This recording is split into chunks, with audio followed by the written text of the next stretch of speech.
E começa com o Agri Tendências. Mercado agrícola, economia, moedas, commodities, tudo em destaque com Silmar César Miller, que lá em Porto Alegre está curtindo um friozinho de 6, 7 graus. Acertei, Silmar? Bom dia. Muito bom dia, meu caro Otávio. Bom dia aos amigos do Terra Viva. Olha, o dia começou com 6 graus, realmente. Na hora É. que eu acordei, agora está 11, está um pouco mais tranquilo. Mesmo assim, bastante frio. Nas regiões serranas, aí, inclusive, temperaturas abaixo de zero nessa madrugada. Em várias regiões do estado, na verdade. Não só na região serrana, mas também na região agrícola do norte do estado, aqui, região produtora de grãos, abaixo de zero também, que não é muito comum para o mês de junho. Mas aí, o inverno chegando mais cedo esse ano também. Notícias de Mas geadas, não? vamos, Geadas, não. é, tem Notícias. tendência de geada, sim. Tendência É, já. em algumas regiões serranas, sim.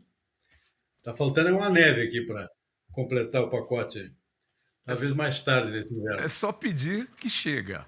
Vamos lá. E o que temos para hoje aí? Davi, destaque novamente o petróleo. Continua desabando hoje, caiu bastante ontem, cai de novo hoje. Nesse momento, agora, a queda de 3%, tipo Brent, está US$ 80 e 60 centavos o barril. Chegou a cair abaixo dos US$ 80 no início dos negócios desta terça-feira. Tanto está aí o petróleo refletindo no mercado o acordo de paz entre Estados Unidos e o Irã.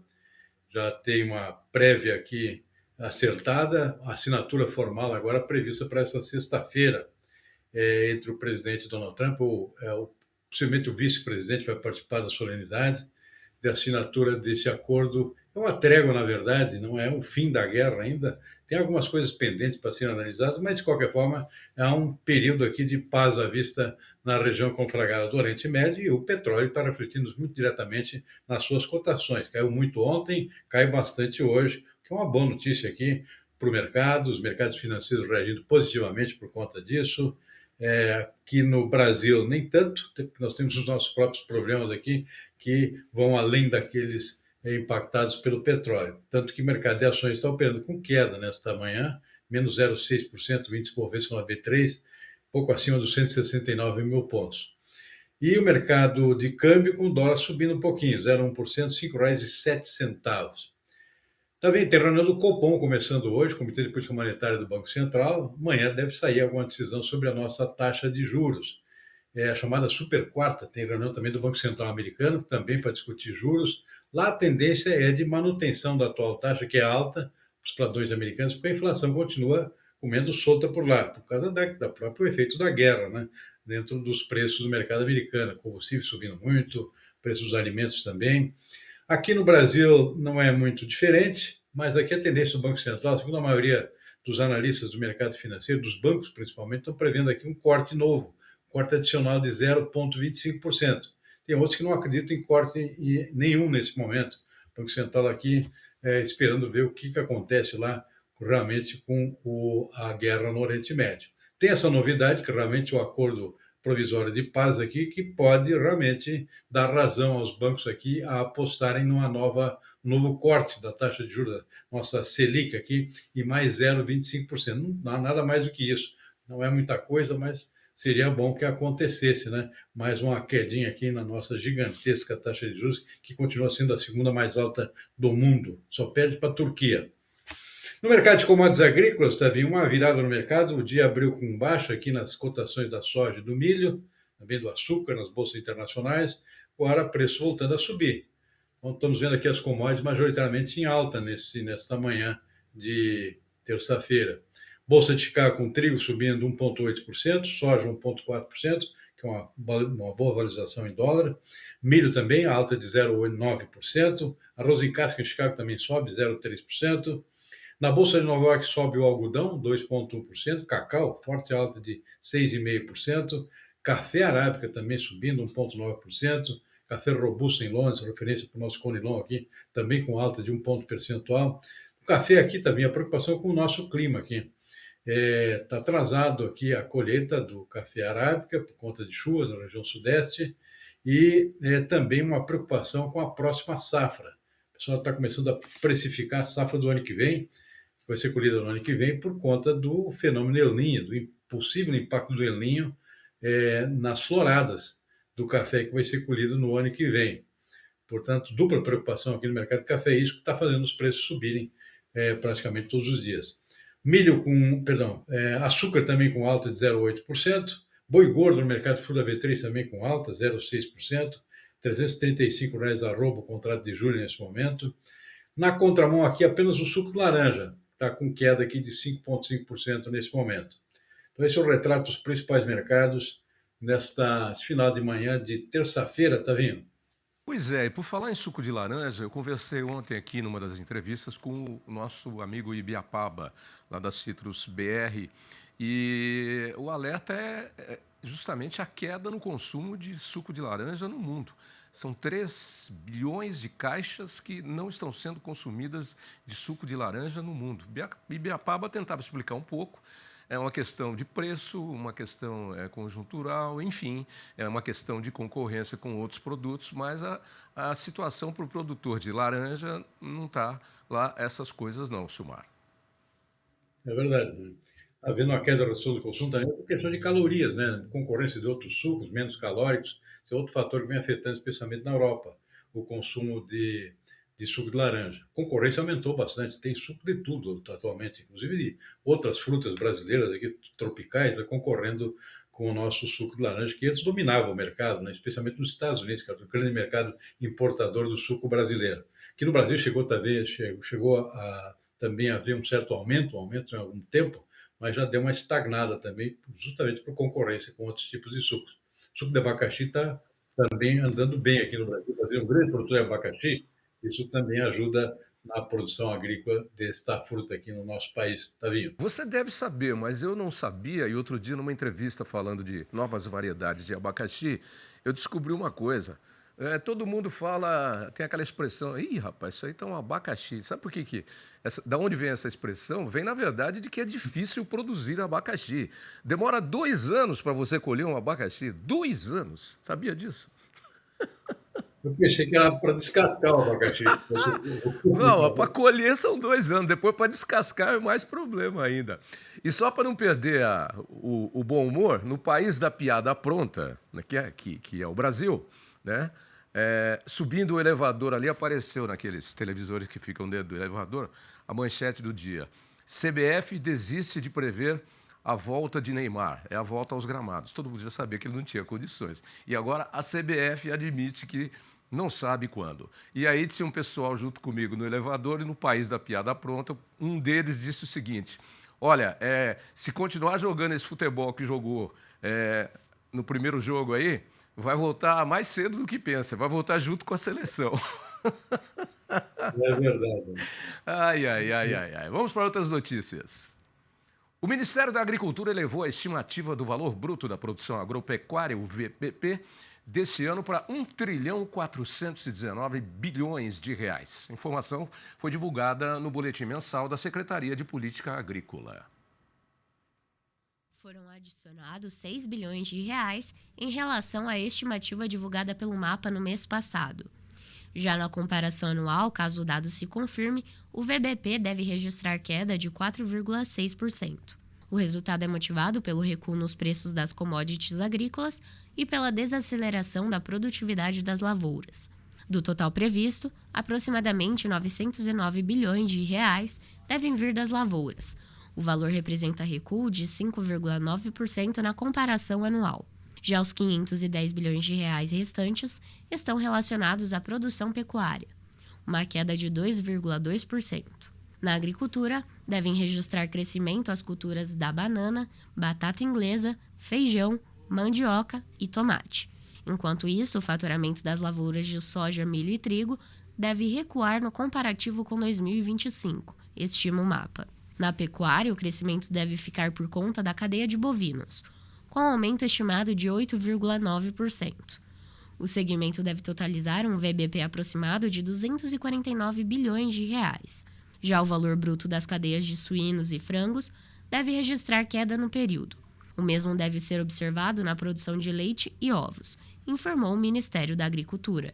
Aí, novos números do VBP, que é a produção da porteira para dentro, da porteira para fora, juntando tudo, a gente tem outros números.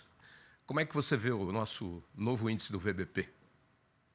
É isso aí também, bem lembrado, né? Dentro da porteira da fazenda, chamado valor bruto da produção, que nada mais É. é do que a multiplicação do volume a ser produzido, as estimativas mais atualizadas, que são as da Conab principalmente, pelo preço médio vigente nesse momento.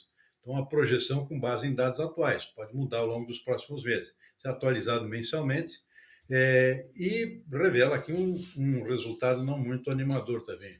Não por conta de produção necessariamente, a produção de soja, por exemplo, vai subir, vai crescer esse ano, uma produção recorde aqui, mas o preço não está compensando, não está acompanhando mesmo o resultado. Então, soja, por exemplo, o VBP da soja, o faturamento da soja deve cair 0,9% por conta dessa questão de preço. E assim com outras importantes grãos, por exemplo, aqui produzindo no país, milho deve cair 6%, trigo 18%, aí cai tudo, né? O preço está ruim e a produção também está caindo bastante por conta do próprio preço. Cana-de-açúcar também cai 8,6%, laranja 38% também, produção menor, preço menor também. Algodão 10% a menos, arroz 30%, arroz é outro caso aqui, igual ao trigo, produção menor e preço muito ruim para o produtor, que aliás foi o que levou a uma queda aqui na área de plantio. Na pecuária não é muito diferente, o desempenho é positivo apenas para a cadeia de bovinos. Nos grãos é só o feijão que deve crescer esse ano. Na pecuária é só bovinos, 8,9%. O resto tudo em queda, suíno, frango, leite, ovos também, ovos quase 8%, 7,9%. Tudo por conta também, se não é produção caindo, é preço mais baixo. Então, essa é a tendência aqui para essa temporada. Vale o detalhe aqui que está vendo que a situação é bem complicada, até não só em termos de volume de produção e preço do produto, o custo de produção também está muito mais alto esse ano. Nós vamos ver agora, quando se tiver o PIB realmente do setor todo, a gente vai ver isso mais claramente, que é o que vai sobrar para o produtor dessa situação. Ou seja, ele colhe mais, o preço não ajuda muito, mas o custo de produção também está subindo muito por conta de guerra no Oriente Médio, por conta do aumento dos preços do petróleo, que é a decorrência disso. Os fertilizantes subiram muito, combustíveis, por conta do petróleo, também bastante em alta aqui dentro da porteira da fazenda. Tudo isso conspira contra a lucratividade do produtor. Em termos de lucro, é outra história. Mesmo faturando mais aqui em alguns setores, o que vai sobrar para o produtor é muito pouco, se é que vai sobrar alguma coisa, por conta de custos de produção mais altos previstos para esse ano, por conta de toda a situação complicada decorrente, especialmente das guerras, a primeira da Ucrânia, depois no Oriente Médio. Essa que está para acabar agora, se é que vai acabar mesmo, deixou já seu rastro de prejuízo por trás e não vai ser eliminado tão cedo também. Para agravar ainda mais, muitos produtos já terminaram aí a sua colheita, né? Já que você tocou no assunto. A Conab, por exemplo, confirmou a conclusão da colheita de soja no Brasil da safra 25/26 na última sexta-feira. Em compensação, a colheita do milho de verão segue atrasada na comparação com o ciclo anterior. São informações que fazem parte do boletim semanal de progresso dos números da safra. A colheita do milho atingiu 90,4% da área, avanço de 2,7 pontos percentuais em relação à última semana. Se comparada ao mesmo período do ano anterior, quando 92,5% da área já havia sido colhida. Os trabalhos estão atrasados em 2,1 pontos percentuais. Os estados do Maranhão, Piauí, Bahia e Rio Grande do Sul ainda precisam concluir a colheita da cultura. Já o milho de segunda safra 2025-2026 atingiu 6,7% da área colhida, aumento de 3,7 pontos percentuais em 7 dias. A colheita está adiantada em relação à safra passada, mas apresenta leve atraso na comparação com a média dos últimos 5 anos. Mato Grosso, Tocantins, Maranhão e São Paulo lideram o avanço dos trabalhos. As lavouras de arroz também finalizaram a colheita da safra 2025-2026 até a última sexta-feira. O ritmo dos trabalhos está em linha com o registrado no mesmo período de 2025, quando a colheita também já havia sido concluída.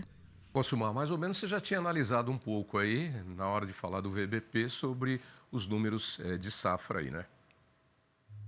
Sim. Bom, agora a questão da colheita aqui, né? Os trabalhos de colheita, soja e arroz acabou, tudo terminado. O Sul é o que colhe mais tarde, especialmente o Rio Grande do Sul, e agora isso terminou. O milho de primeira safra tem duas razões aqui para o atraso. Uma é por questões de plantio atrasado, consequentemente atrasa a colheita. Outra é porque alguns produtores também preferem deixar o milho na lavoura enquanto colhem, dão uma apressada na colheita da soja, aqueles que plantam soja e milho, porque o milho pode aguentar um pouquinho mais no campo, se o clima não atrapalhar, e colhe mais tarde, com calma. Então, por isso tem também essa outra razão do atraso, que está aí apenas com 90%, quando já deveria estar terminada a colheita do milho de primeira safra. A segunda safra está recém começando, ou seja, alguns estados começam um pouco mais cedo, então tem já um início, se não me engano, em torno de 16% já colhidos, mas o grosso agora é a partir agora da segunda quinzena de junho, e especialmente no mês de julho, que aí é a plenitude aqui da colheita da nossa segunda safra, que é a safra principal no Brasil hoje. Começou pequenininha alguns anos atrás, hoje é a principal safra de milho, é a segunda e não mais a primeira, como antigamente. Portanto, está aí tudo andando mais ou menos nos conformes. O que falta realmente é aquilo que a gente já comentou: preço para o produtor. A colheita aqui está andando, soja já confirmada aqui, uma colheita recorde, mais de 180 milhões de toneladas, ou seja, bem acima da safra do ano passado. Foi tudo andando bem, com alguns senões em alguns estados. No caso do próprio Rio Grande do Sul, colheu alguma coisa abaixo do esperado, mas mais do que no ano passado, por exemplo. Então, aí até aí sem problemas. O problema realmente fica com o custo de produção, que subiu muito, e os preços que não estão compensando esse custo ali. Então, esse é o problema do produtor nesse momento, e não tanto a lavoura em si. É mercado. Equação que não fecha no final e gera aí o problema da dívida e da inadimplência, com uma consequência maior ainda, como a gente vai ver agora. Porque os leilões de propriedades rurais brasileiras aumentaram 30%, eu não disse 1, 2 ou 10, 30% no ano passado. E o crescimento segue em ritmo acelerado, impulsionado pelo avanço da inadimplência no campo. As informações são da agência Reuters. O aumento se deve à queda nos preços dos grãos, aos juros elevados e ao aumento dos custos dos insumos, somado às incertezas geopolíticas e à instabilidade climática. Segundo informações cedidas pelo site Leilão Imóvel, a Reuters, os credores têm intensificado a execução de garantias e tomado mais terras agrícolas em situação de inadimplência. As propriedades retomadas e leiloadas por meio de processos extrajudiciais quase dobraram no ano passado, alcançando aproximadamente 2.400 casos. Vale lembrar que os pedidos de recuperação judicial do setor cresceram 56% no ano passado, segundo dados da Serasa Experian. Os dados obtidos pela Leilão Imóvel refletem um acompanhamento de cerca de mais 7% das leiloeiras no ano analisado, o que significa que não são totalmente comparáveis, mas ainda assim, as maiores leiloeiras nacionais compartilham dados com o site desde 2019, afirmou o cofundador André Figueiredo. Peraí, Silmar. Peraí, devagar com andor que o santo é de barro. Tem uma outra leitura aí que eu estava comentando com a Malu, inclusive, e a gente vai até marcar uma entrevista com alguém, depois ela vai procurar. São 30% de desistência de gente que estava no mercado. Mas se está leiloando, não está indo à falência, né? Não está perdido, não foi para a justiça. Se está leiloando, é porque tem alguém comprando. Quem é que está entrando no mercado comprando? Aí é que mora o detalhe. E outra coisa, isso também significa que o modelo de produção do antigo fazendeiro brasileiro faliu. Quem não se modernizou ficou para trás, além dos fatores que ajudam no endividamento. Por aí. Pois é, também é um conjunto de fatores aqui que vem levando a essa enxurrada aqui de problemas aqui, de venda, de saída de arrendamentos, por exemplo, os arrendatários aqui, sofrendo muito com custos de produção elevados, que só pioraram esse ano por conta da guerra, do efeito petróleo sobre fertilizantes, sobre combustíveis, preços baixos das commodities, não compensando o aumento de custo, tendência de piora, inclusive, no curto prazo, embora agora com um certo alívio aqui com o acordo de paz no Oriente Médio, mas um estrago já está feito. Nós estamos em véspera de início de um plantio de safra nova e essa situação ainda não mudou para esse efeito, né? O endividamento decorrente de problemas climáticos ao longo dos últimos anos afetou bastante, especialmente o sul do país, Rio Grande do Sul, muita gente simplesmente abandonando aqui, vendendo suas pequenas propriedades, indo plantar em outro lugar ou mudando de atividade. Isso aconteceu muito aqui no estado do Rio Grande do Sul, por exemplo.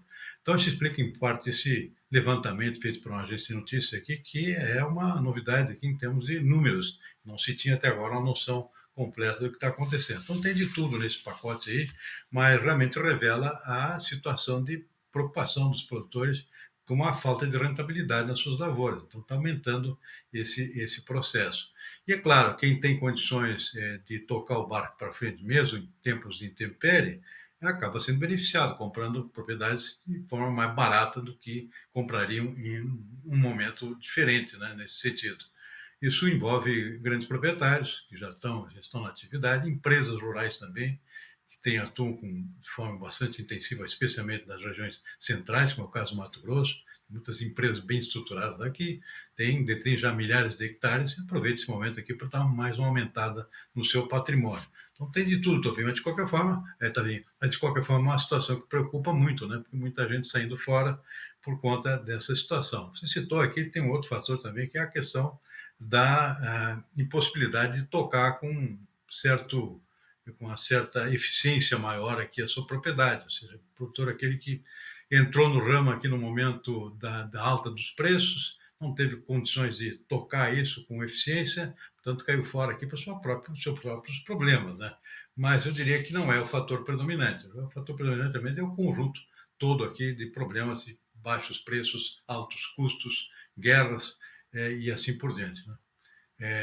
Sem contar a taxa de juros, né, também, que é outro problema aqui que imobilizou aqui investimentos de muitos produtores que não têm condições de arcar com taxa de juros tão elevadas assim do crédito rural, por exemplo. Mesmo com algum subsídio, é alto o custo do juro aqui no Brasil para você plantar qualquer coisa. E me chamou a atenção agora também, enquanto você falava, e eu pensando aqui, um detalhe. Se você tem volume, você tem negócios. E aí é um grande volume, sem dúvida alguma. Tanto que um grande amigo nosso, que era leiloeiro apenas de gado, tem uma divisão da sua leiloeira agora para também imóveis rurais. Detalhes. Esse é o detalhe. Bom, vamos seguindo em frente.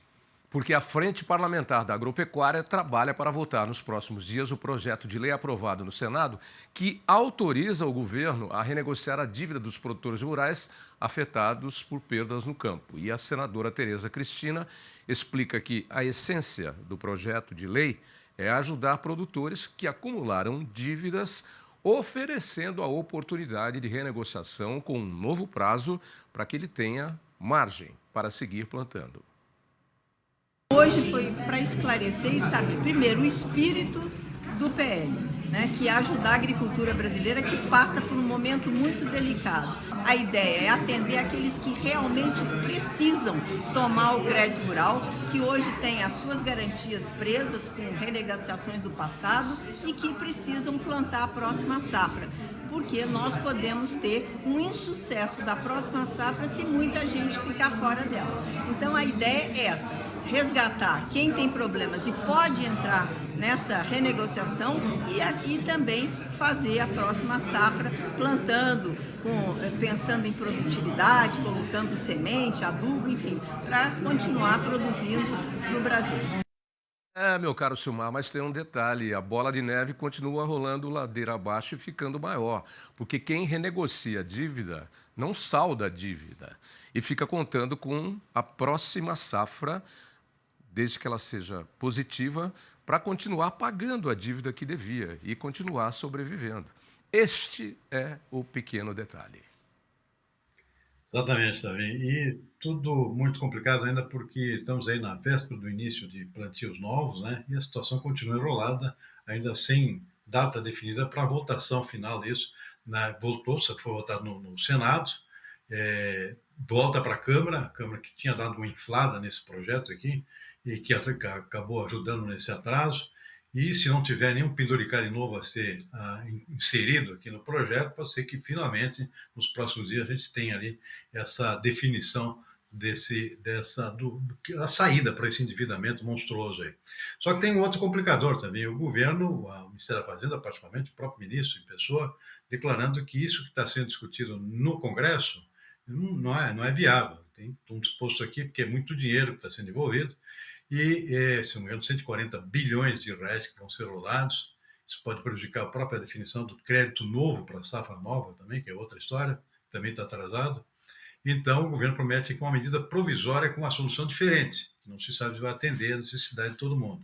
O fato é que é o seguinte, houve realmente uma inflada muito grande nessa discussão toda, quando o início do processo foi simplesmente para socorrer aqueles produtores prejudicados por anos e anos de secas e enchentes, como é o caso dos produtores do Rio Grande do Sul, por exemplo, partes do Paraná, do Mato Grosso do Sul, Santa Catarina também, mas principalmente o Rio Grande do Sul. Isso foi muito inflado, praticamente atingiu o país inteiro dentro desse pacote. E a coisa ficou inviável, né? Acabou atrasando, como está acontecendo agora, continua em um atraso muito grande, prejudicando aqueles produtores que mais precisavam dessa solução.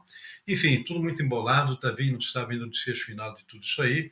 O fato é que estamos aí no início de um novo ano safra, agora em julho, né? Tudo isso já prejudicou as intenções de plantio de muitos produtores que, possivelmente, não vão ter condições de plantar, né? Ou vão ter que reduzir muito a área de plantio e a própria utilização de insumos da lavoura por falta de dinheiro. Situação bem complicada nesse início de nova temporada, que é a temporada 2026-27, né? Devia estar começando já, nesse momento, numa situação mais tranquila. Portanto, para concluir, nada definido. Aquilo que seria um negócio simples, que é renegociar uma dívida, tem uma série de agravantes que vão fazendo um volume cada vez maior e cada vez mais novos complicadores. Mais difícil do que decidir se leva o Neymar para a Copa ou não. Resolveram levar. Mas disse que está treinando lá, está fazendo um monte de exercício. Lá disse que vai voltar em forma. Não sei para que time. Falou, Silmar. Um grande abraço e até amanhã. Boa terça para você. Abraço. Tavinho, um bom dia, uma boa terça-feira e até amanhã. Até amanhã. Obrigado.